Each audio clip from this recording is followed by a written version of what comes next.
Friends, సియా అలాగే చేతన్ ఇద్దరు కలిసి కేతన్ అగర్వాల్ని చంపేశారు. అయితే నిజం చెప్పాలి అంటే ఇది చాలా దారుణమైన విషయం.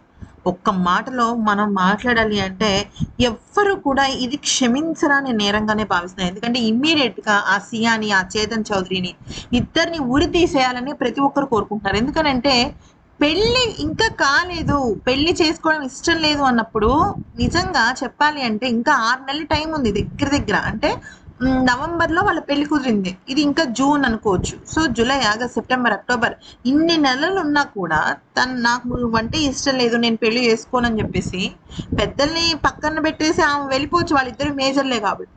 కానీ ఇది అన్యాయంగా దారుణంగా పాపం ఈ అబ్బాయిని చంపడం నిజంగా చాలా దారుణమైన విషయం. అయితే సియాకి సంబంధించి పోలీసులు కొన్ని విషయాలను బయటపెట్టారు. అయితే ఈ అమ్మాయి మాట్లాడుతున్న తీరు, వాడు చెప్తున్న సమాధానాలను బట్టి వాళ్ళ ఇంట్లోకి వెళ్ళి వెతికి చూస్తే కొన్ని భయంకరమైన విషయాలు కూడా బయటపడ్డాయి.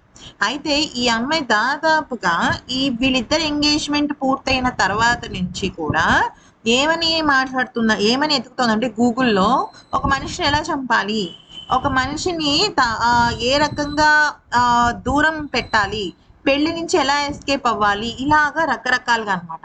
అయితే ఇది కేవలం రాత, అంటే జస్ట్ గూగుల్ సెర్చ్గా కాకుండా రాతపూర్వకంగా కూడా రాసుకుందనమాట. అయితే ఒక మనిషిని ఎంతసేపట్లో చంపచ్చు అంటూ స్టాప్ వాచ్లు కొనుక్కోవటము, ఇంకా రకరకాలుగా ఇంకా ఇదే పనిలో ఉంది ఆ అమ్మాయి.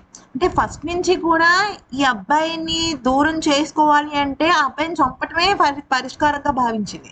ఇంత క్రిమినల్ ఈవిల్ మైండ్ ఉన్న వ్యక్తులు సొసైటీకి మంచిది కాదు, వీళ్ళని ఇమీడియట్గా ఊరి తీసేయాలి. ఎందుకనంటే అసలు చాలా పాపం, 400 అడుగుల నుంచి ఆ అబ్బాయిని తోసేశారంటే ఇంకా పెళ్లి కాలేదు ఆ అబ్బాయికి, జస్ట్ పెళ్లి చేసుకుందామన్న ఒక పాజిటివ్ హోప్తో ఉన్నాడు.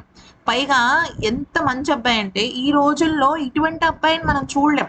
సాధారణంగా పెళ్లి చెయ్యాలి అని ఒక అమ్మాయి ఉన్న ఇంట్లో ఎలా ఉంటుంది అంటే అవతల అబ్బాయి ఎలా ఉంటాడు, మంచివాడా, బాగా చూసుకుంటాడా, డబ్బున్న వ్యక్త, చదువుకున్నవాడా, ఉద్యోగం ఉందా, ఏదైనా చెడు అలవాట్లు ఉన్నాయి, ఇవన్నీ ఆలోచించేవాళ్ళు. ఈ కేతన్ అగర్వాల్ ఎంత మంచివాడు అంటే 26 సంవత్సరాలకే తన ఒక సొంత వ్యాపార ప్రస్థానాన్ని స్థాపించాడు. అయితే ఇంకా అవన్నీ కూడా అర్థం చేసుకోకుండా ఈ వెర్రిబాగులది వాడిని చంపేసింది అనమాట. ఎందుకనంటే మనం ప్రేమించే వాళ్ళ కన్నా మనల్ని ప్రేమించే వాళ్ళు మన సొంతం అయితే మన జీవితంలోకి వస్తే చాలా హ్యాపీగా ఉంటుంది. కానీ ఆ విషయం ఈ సియాకి అర్థం కాలేదు.